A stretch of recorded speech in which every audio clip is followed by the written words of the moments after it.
ममता की बहू शुचि हर बात पर चिक-चिक करती, जो ममता को बिल्कुल अच्छा नहीं लगता। बहू, तेरे में कोई कमी नहीं है, सारा काम भी तू बहुत अच्छे से करती है, लेकिन ये तेरी जो जबान है ना, बड़ी कैंची की तरह चलती रहती है, जो तेरा सारा काम बिगाड़ कर रख देती है। वाह जी वाह, मतलब आप लोगों को बेजुबान बहू चाहिए थी, जो न बोले न बात करे, और आप लोग बस जुल्म ढाते रहे। तभी वहां क्षितिज आ जाता है। अरे, ऐसा क्या जुल्म हो रहा है तुम्हारे ऊपर? माँ सही कह रही है, मैं खुद तुम्हारी चलती जुबान से परेशान हो गया हूं। अब तो शुचि का पारा 7वें आसमान पहुंच जाता है।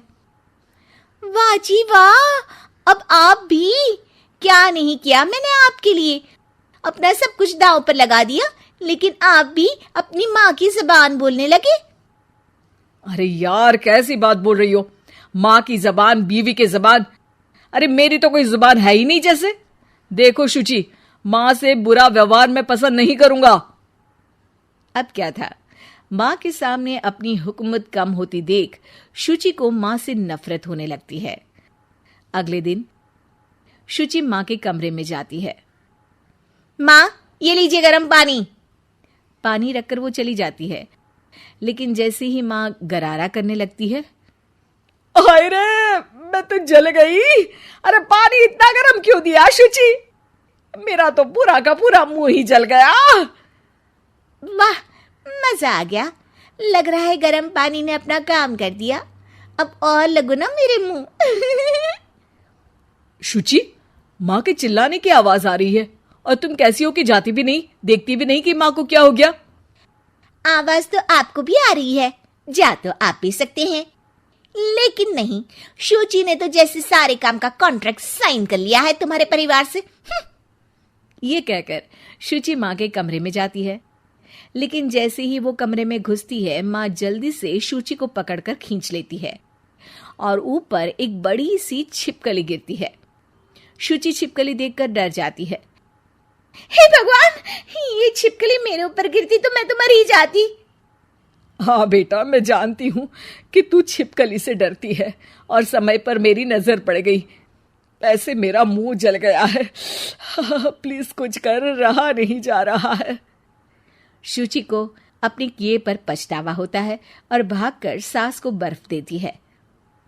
ये लीजिए, इसे मुंह में रख लीजिए, और गलती तो वैसे आपकी भी है, चेक करना चाहिए था ना आपको कि पानी कितना गर्म है। अरे 7 साल हो गए तेरी शादी को, तब तो चेक नहीं किया, अब क्यों करूं? वाह जी वाह, यहाँ भी मेरी ही गलती है। अरे इंसान हूँ, मशीन नहीं जो हमेशा सही रहूं। अच्छा, आज मैं दोपहर में सहेल के घर जा रही हूँ, अब इसे बता देती हूँ। अरे हाँ हाँ, जाना, मैंने कब मना किया है? पता है नहीं किया, लेकिन बच्चे? हाँ हाँ, जैसे तू हमेशा बच्चों को साथ लेकर जाती है, मैं देख लूंगी ना। शुचि तैयार होकर सहेली के घर जाती है। अरे वाह शुचि, तेरी ड्रेस तो बहुत अच्छी है, तू ऐसे कपड़े पहन कर निकलती है तो तेरी सास कुछ नहीं कहती क्या? दूसरी सहेली बच्चा संभालते हुए कहती है। अरे सूची, सही है, तू एंजॉय भी कर लेती है लाइफ को, और बच्चा सास देख लेती है, तेरे तो मजे हैं भाई, मजे। अरे मजे कैसे, जब वो बोलती है ना तो बड़ा ही कड़वा बोलती है। रहने दे, अच्छा चल मैं जा रही हूँ, डिनर भी तो बनाना है ना। शुचि ये बोलकर वहां से चली जाती है। घर आकर देखती है कि माँ बच्चों के साथ खेल रही है। आ गई बेटा? आना ही था ना, खाना कौन बनाएगा? फिर रात होते ही सब चिल्लाने लगेंगे, खाना खाना, और फिर सबको मौका मिल जाएगा ना मुझे कहने का कि मैं सही हूं ही नहीं, खाना भी नहीं बनाती हूँ, और आप आप तो सबसे पहले बोलेंगी। अब सास को गुस्सा आ जाता है।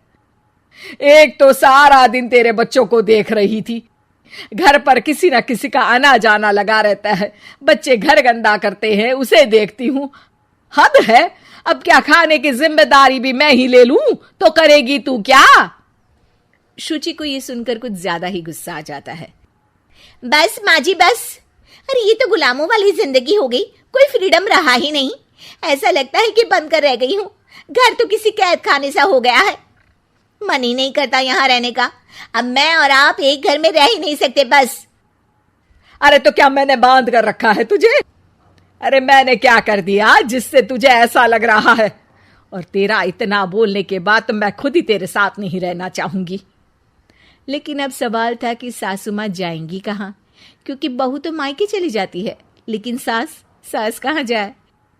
तभी क्षितिज आ जाता है। उसे भी सारी बात का पता चलता है। वो माँ को समझाता है, लेकिन वो मानती नहीं और ना ही शुचि मानने को तैयार। दोनों की लड़ाई में माँ का सामान पैक हो जाता है। माँ अब कहाँ जाएंगी? मैं भी अपने मायके जाऊंगी। माना मेरे माता पिता नहीं रहे, लेकिन भाई भाभी से भी तो मायका होता है ना। और सास निकल जाती है मायके। बस फिर क्या था, शुचि सुबह सुबह गर्म पानी लेकर माँ के कमरे में जाती है, लेकिन वहां माँ नहीं होती। हाँ, चलो अच्छा है, अब ये रोज रोज के काम से तो बची। ये कहकर वो कमरे में जाती है जहां अक्सर माँ बैठी रहती थी। कमरा खाली खाली लग रहा है। तभी उसकी सहेली का फोन आ जाता है। अरे सुची, बहुत अच्छी सेल लगी है। कौड़ियों के दाम में ब्रांडेड कपड़े, जूते और बैग मिल रहे हैं। चलो ना चलते हैं। वाह रे वाह, ठीक है मैं आती हूँ। अब तो कोई टेंशन है ही नहीं, सासू माँ भी नहीं है, अब तो मजे से घूमूंगी। अरे मजे से तो तू पहले भी घूमती थी, लेकिन सास नहीं है तो बच्चे कौन देखेगा? और तुझे तो पता है ना, मॉल्स में बच्चों की एंट्री बैन है कोरोना के कारण। अरे तो फिर कैसे आऊंगी मैं? सेल तो बस आज के लिए है, कल खत्म। शुचि को बड़ा रोना सा आता है। फिर वो जब दिन में खाना खाने बैठती है, वो भी अकेले अकेले तो कोई खाना भी नहीं खाया जाता। मैं नहीं खा रही माँ के बिना। शाम को क्षिति जाता है तो शुचि जोर जोर से रोने लगती है। अब क्यों रो रही हो? क्या हुआ? माँ को घर से निकालकर शांति अभी भी नहीं मिली तुम्हें? नहीं, मैं माँ के बिना नहीं रह सकती।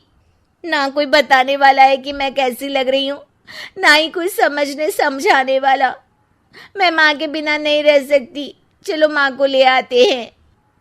अरे वाह, ऐसा शायद पहली बार होगा कि बहू रूठी सास को मायके से लेने जा रही है। दोनों सास को लेकर घर आते हैं और अगले दिन से फिर वही शुरू। ऐसी और कार्टून वीडियो के लिए लाइक और सब्सक्राइब करें और बेल आइकन को ऑल पर करना ना भूलें।